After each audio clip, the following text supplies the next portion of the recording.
महायुतीला टक्कर देऊन मुंबईच्या लोकांच्या मनामध्ये असलेले जे कळीचे मुद्दे आहेत त्याचा लाभ घेऊ शकेल असा विरोधी पक्ष कोण आहे? मुस्लिम मतदार हा कितीही प्रयत्न केला तरी तो 100% काँग्रेसच्या पाठीशी उभा राहील का? आणि राहिला तरी केवळ त्यांच्या मतांवर काँग्रेस पूर्वीचा परफॉर्मन्स दाखवेल का? हा एक मोठा चिंताजनक प्रश्न त्या पक्षासमोर असणार आहे. मुंबईमधला मराठी मतदार हा शिवसेनेचा जो आहे तो कडवट आहे. मुंबई महानगरपालिकेमध्ये आपल्याला उद्धव ठाकरे यांच्या नेतृत्वाखालची शिवसेना हवी की नको हा एकाच मुद्द्यावर तो मतदान करणार आहे. महापालिकेला भाजपाला स्वतंत्ररित्या आपला महापौर आपल्याकडे स्थायी समिती ठेवायची असेल तर एकनाथ शिंदेच्या शिवसेनेला किती मोठं होऊ द्यायचं हा एक मोठा प्रश्न आहे.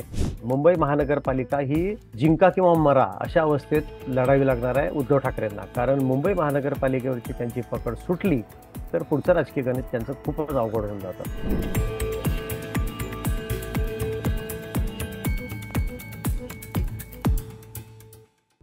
नमस्कार, मी रोहित हरीफ द पॉलिटिक्समध्ये तुमच्या सगळ्यांचं स्वागत आहे. दिल्ली निवडणुकांचे निकाल लागलेत आणि भाजपाने तिथं दैदिप्यमान यश मिळवलेलं आहे. या यशानंतर आता दिल्ली निकालाच्या विश्लेषणाचे अनेक विषय जे समोर येत आहेत. भाजपाचा विजय का झाला, केजरीवालांचा पराभव का झाला, पण दिल्ली निकालाचा परिणाम हा काय फक्त दिल्लीपुरता मर्यादित नाहीये, तर या निकालाचे परिणाम हे संपूर्ण देशात होणार आहेत. आगामी काळात ज्या निवडणुका होऊ घातल्यात त्याच्यावरती देखील दिल्ली निवडणुकांचे दूरगामी परिणाम होणार आहेत. या विषयावर आपल्याकडे बोलण्यासाठी आहेत नवशक्ती आणि फ्री प्रेस जर्नलचे political editor Ravikiran Deshmukh sir. Sir, तुमचं खूप खूप स्वागत आहे द पॉलिटिक्स या चॅनलमध्ये. तुम्ही गेल्या जवळपास 3 दशकं हे सगळं राजकारण बघताय, महाराष्ट्रातलं आणि देशातलं सुद्धा. आणि दिल्ली निवडणुकांनंतर आता सगळी चर्चा सुरू झालेली आहे ती म्हणजे मुंबईच्या महानगरपालिकेच्या निवडणुकांची. खरं तर गेल्या 2 आठवड्यात मुंबई महानगरपालिकेची अवस्था ढासळलेली आहे. त्यांना एफड्या मोड्याला काढायला लागतायत किंवा त्यांच्याकडे उत्पन्नाचे त्यांचे सोर्स कमी झाले आहेत अशा बातम्या येत आहेत, अशी आकडेवारी समोर येते. आणि असं असताना एकनाथ शिंदे यांनी सुतोवाच केले की दिल्ली जिंकली, आता मुंबई पण आम्ही जिंकू. सर, पहिला प्रश्न हा आहे की दिल्ली निवडणुकांमुळे याचा परिणाम मुंबईच्या निवडणुकांवरती कसा होऊ शकतो? असं आहे की मुंबई हा एक नागरी समूह आहे. मतदार खूप चाणाक्ष आहे, हुशार आहे. बहुतेक सगळे लोक हे मुंबईचे करदाते आहेत, कारण त्यांना कुठला ना कुठला प्रत्यक्ष अप्रत्यक्ष कर द्यावा लागतो आणि ते एक जागरूक नागरिक पण आहेत. पण काय होतं आपल्या सिस्टममध्ये, व्यवस्थेमध्ये एक मोठा प्रश्न असा असतो की जरी जनभावना काही असली तरी त्याचा लाभ घेणारा समोर कोण आहे? भारतीय जनता पार्टीच्या नेतृत्वाखालची महायुती जी आहे, म्हणजे एकनाथ शिंदेचा रेफरन्स घेतला म्हणून सांगतो की महायुती जी आहे त्या महायुतीला टक्कर देऊन मुंबईच्या लोकांच्या मनामध्ये असलेले जे कळीचे मुद्दे आहेत, महत्वाचे मुद्दे आहेत त्याचा लाभ घेऊ शकेल असा विरोधी पक्ष कोण आहे? तर असा विरोधी पक्ष आज हा तेवढ्या समर्थपणे महायुतीला टक्कर देईल का? भाजपाला आणि एकनाथ शिंदे यांच्या नेतृत्वाखालच्या शिवसेनेला किंवा राष्ट्रवादी काँग्रेस फारसा रस घेत नाही मुंबईमध्ये. तर त्यावरून असं लक्षात येतं आपल्या की महायुतीची तयारी फार जबरदस्त आहे आणि दिल्लीमध्ये जे त्यांनी मेहनत घेतली, म्हणजे 1998 नंतर भाजपाची सत्ता पहिल्यांदा दिल्लीत येते आहे. त्यासाठी त्यांनी जी मेहनत घेतली आणि केजरीवालांचा पूर्ण जो पगडा होता दिल्लीच्या राजकारणावर, जी पकड होती ती ढिली केली. त्यांना सत्तेच्या बाहेर काढलं. तर याच्यामुळे आत्मविश्वास प्रचंड दुणावलेला आहे भाजपाचा. त्यामुळे त्या ताकदीनिशी आता मुंबईकडे ते वळणार आहेत आणि इतका आत्मविश्वास दुणावला आहे की दिल्लीचा अर्बन एलिट क्लास जो आहे, जो जात धर्माकडे पण तेवढंसं पाहत नाही, एक नॅशनल कॅपिटल सिटी म्हणून देशाकडे पाहण्याची त्यांची एक व्हिजन असते. तर तसा तो वोटर जर आपण आपल्याकडे वळवू शकतो तर मुंबईचा जो कॉस्मोपॉलिटन चेहरा असलेला, सर्वसमावेशकतेकडे झुकणारा मतदार आपल्याकडे कसा वळवायचा याचं त्यांना भाजपाला आता नव्याने काही टेक्निक शिकण्याची गरज नाही. ते आता ह्याच्यात पारंगत झालेले आहेत. त्यामुळं दिल्लीतल्या निकालामुळे मुंबईचा निकाल त्यांना आता आपल्या टप्प्यात आलाय आणि आपण प्रचंड चांगल्या बहुमताने ही महापालिका ताब्यात घेऊ शकू असं वाटत असेल तर त्याच्यात काही आश्चर्य वाटणार नाही. सर, अर्थातच भाजप आणि शिवसेनेनंतर प्रश्न येतो तो म्हणजे काँग्रेसचा. कारण की मुंबईच्या महानगरपालिकांमध्ये काँग्रेस हा एक डॉमिनंट फॅक्टर राहिलेला आहे. भले त्यांचे नगरसेवक कमी असो, पण दिल्लीमध्ये देखील काँग्रेस एकेकाळी डॉमिनंट होता. जवळजवळपास 2 दशकं त्यांनी सत्ता केली, सत्ता गाजवली तिथं. त्यानंतर आता जर का आपण बघितलं तर आप तर हरलाच आहे, पण काँग्रेसची जी काय अवस्था झालेली आहे ती फार विचार करायला लावणारी, चिंताजनक आहे. याचा परिणाम मुंबईत कसा होणार बर. आहे? या दिल्ली पराभवामुळे मुंबईची निवडणूक ही काँग्रेससाठी किती आव्हानात्मक असणार आहे? मुंबईचं राजकारण गेले काही दशक जवळून पाहिलेलं असल्यामुळे मी एवढं सांगू शकतो की मुंबईमधला काँग्रेसचा मतदार हा प्रामुख्याने झोपडीमध्ये राहणारा आणि इतर प्रांतातून मुंबईमध्ये पोट भरण्यासाठी आलेला, काही ना काही छोटे मोठे उद्योग करणारा आणि विशेषतः उत्तर भारतीय अल्पसंख्याक म्हणजे मुस्लिम बहुल हा मतदार प्रामुख्याने काँग्रेसला मतदान करत असे.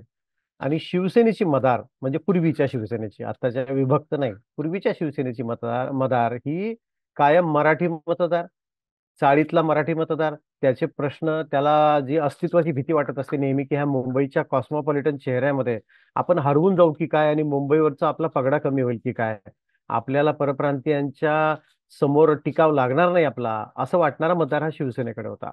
आज याच्यामध्ये खूप फरक पडलेला आहे. आता काँग्रेसला त्यांचा जो ठरलेला मतदार होता तो परत मिळवणं इतकं सोपं नाही.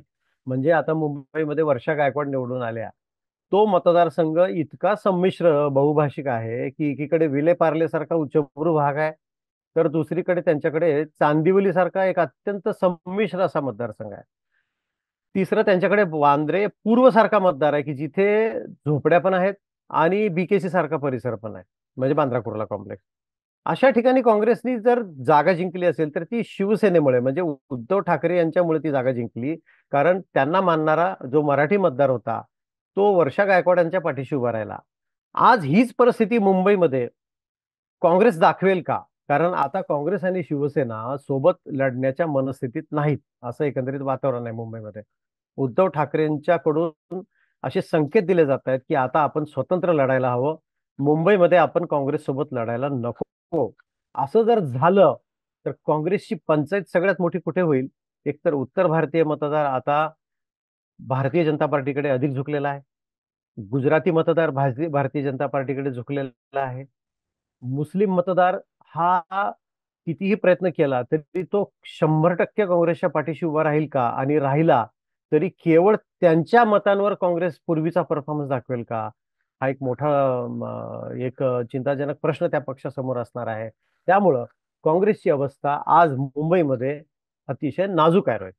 तर या अनुषंगाने एक प्रश्न येतो, ते म्हणजे दिल्लीच्या निकालानंतर काँग्रेस आणि आप या दोघांवरतीही त्यांच्या हितचिंतकांनी टीका केली की हे दोघं जर का निवडणूक एकत्र लढले असते तर कदाचित फायदा झाला असता. त्यासाठी म्हणजे अगदी यशवंत जे आपले किल्लेदार आहेत त्यांनी देखील सांगितलं, जे सर्वे करतात ते, की वोटिंग शेअर जर का बघितलं आपण तर भाजपचं 43% आणि आप आणि काँग्रेसचं मिळून जवळपास 51%च्या पुढे जाते. कारण की काँग्रेसला 60% मतदानाची टक्केवारी होती दिल्लीमध्ये आणि आपला अराउंड 47 आणि भाजपाला 47%, सॉरी दुरुस्त करतो मी. तर हे जर का बघितलं त्यातनं एक असं होतं की 13 जागा ज्या होत्या दिल्लीमध्ये त्या आप आणि काँग्रेस यांच्या मतविभाजनामुळे भाजपला मिळाव्या अशी आकडेवारी आज पेपरमध्ये आलेली आहे. असं असताना कुठेतरी हा धडा आहे का काँग्रेस आणि शिवसेनेसाठी मुंबईमध्ये, की ते जर का एकत्र आले तर ते वाचू, नाहीतर मग भाजप समोर वेगवेगळे लढले तर मात्र पराभव निश्चित आहे? कसं आहे रोहित, याच्यात खोलात जायचं झालं तर साधी गोष्ट अशी आहे की बोलणं खूप सोपं असतं. म्हणजे अनेकांना असं वाटतं की खरंच जर आप आणि काँग्रेस सोबत असते तर 13 जागा ज्या गेल्या त्या आल्या असत्या, मग राजकीय चित्र वेगळं राहिलं असतं. हे इतके सोपे राजकारणामध्ये प्रश्न नसतात आणि इतकं जे वाटतं तसं कागदावर आपण जर रेघा ओढतो तसं राजकारण चालत नाही. याच्या मागे खूप काही गणित असतात. मी तुम्हाला थोडंसं मागे नेतो.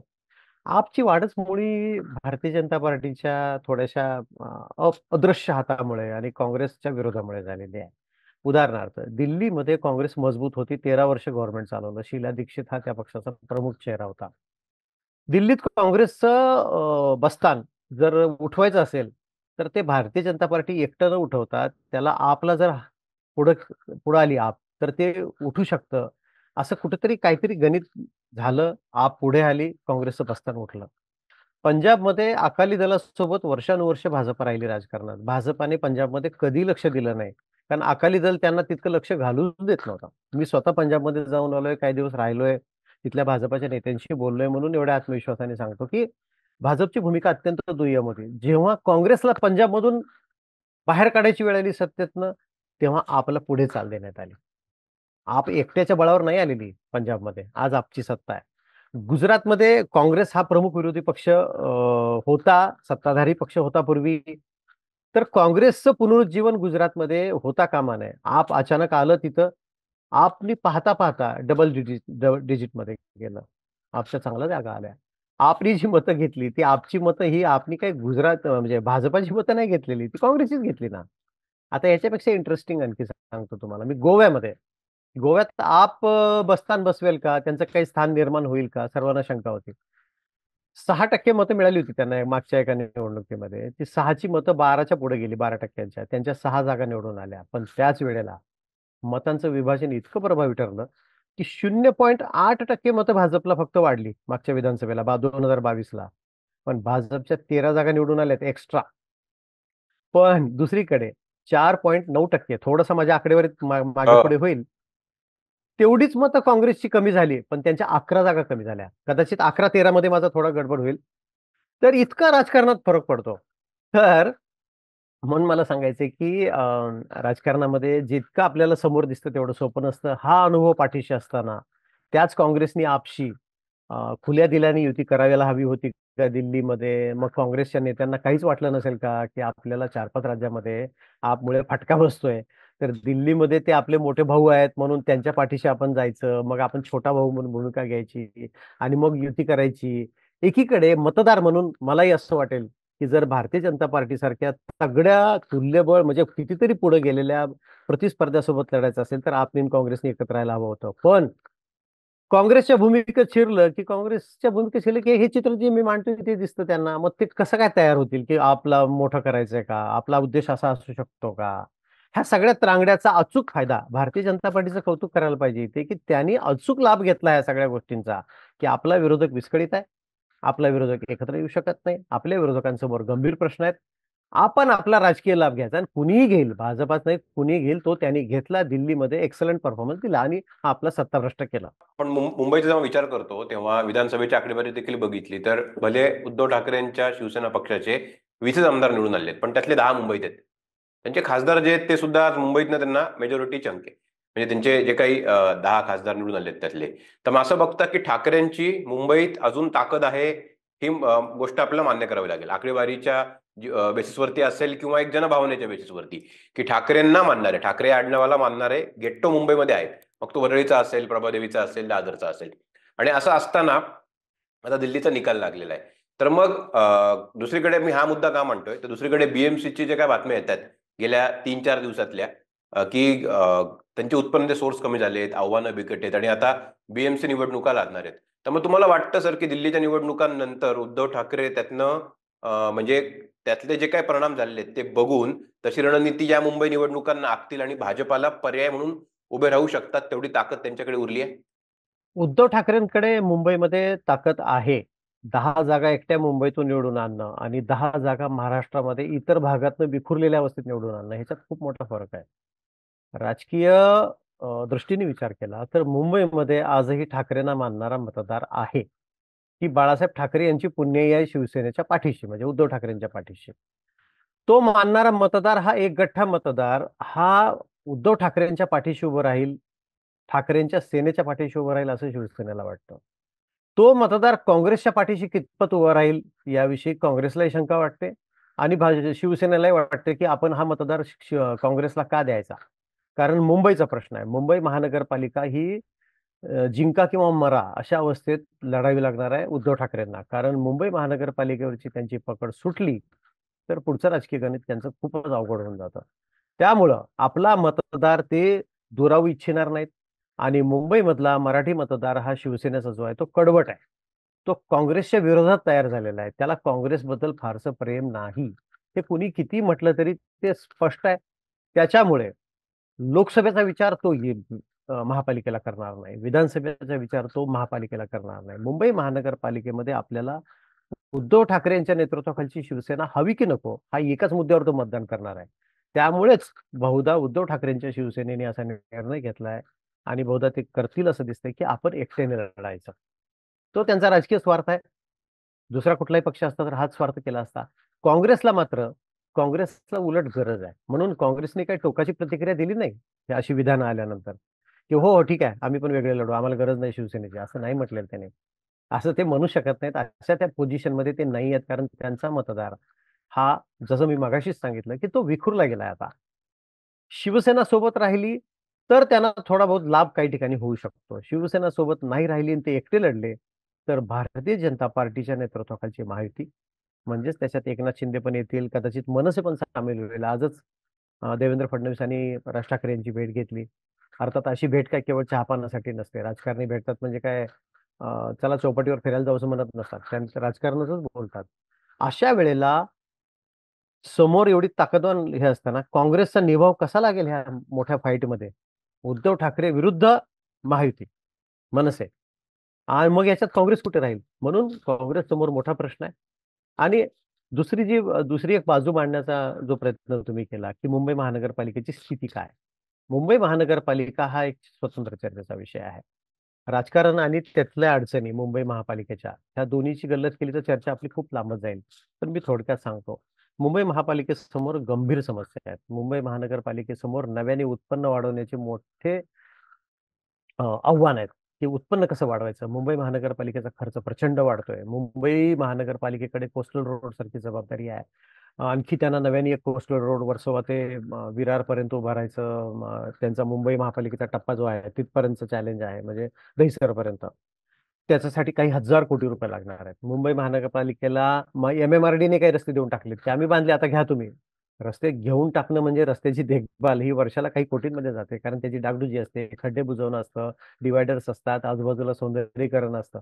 याच्यासाठी मुंबई महानगरपालिकेला पैसा उभा करायचा आहे. मुंबई महानगरपालिका आर्थिकदृष्ट्या सक्षम होती असं म्हणावं लागतं, कारण हळूहळू मुंबई महानगरपालिकेचा जसा आपण मगाशी उल्लेख केला की ठेवी मोडाव्या लागतात.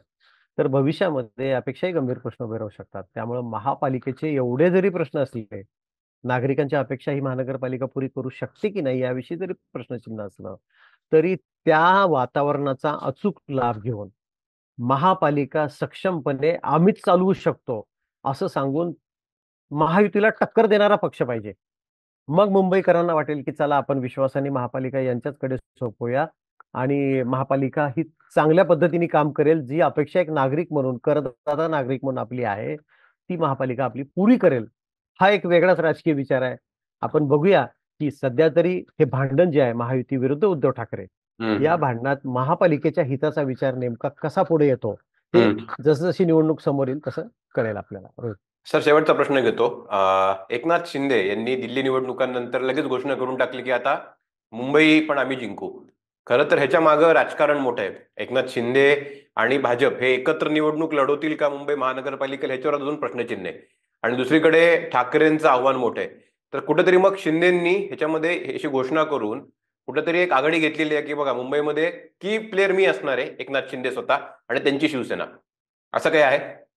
एकनाथ शिंदेची खूप इच्छा आहे. मला वाटतं मुंबई शहरचं पालकमंत्रीपद त्यांनी स्वतःकडे ठेवणं ठाण्यासोबत, यात बराच अर्थ दडलेला आहे आणि त्यांना ते दिलंय. कारण मुंबई शहरमध्ये सुद्धा शिवसेनेचे काही आमदार आहेत. स्वतः आदित्य ठाकरे मुंबई शहर मध्येच निवडून येतात वरळीला. तर असं असताना आपलं एकनाथ शिंदेना वाटणं स्वाभाविक आहे की धनुष्यबाणाचं चिन्ह माझ्याकडे आहे, शिवसेना हा अधिकृत पक्ष माझ्याकडे आहे आणि मला जर राजकीय बस्तान पक्क करायचं असेल तर मुंबईमध्ये सुद्धा आपले काही नगरसेवक निवडून आले पाहिजेत. त्या दृष्टीने त्यांनी तयारी सुरू केली.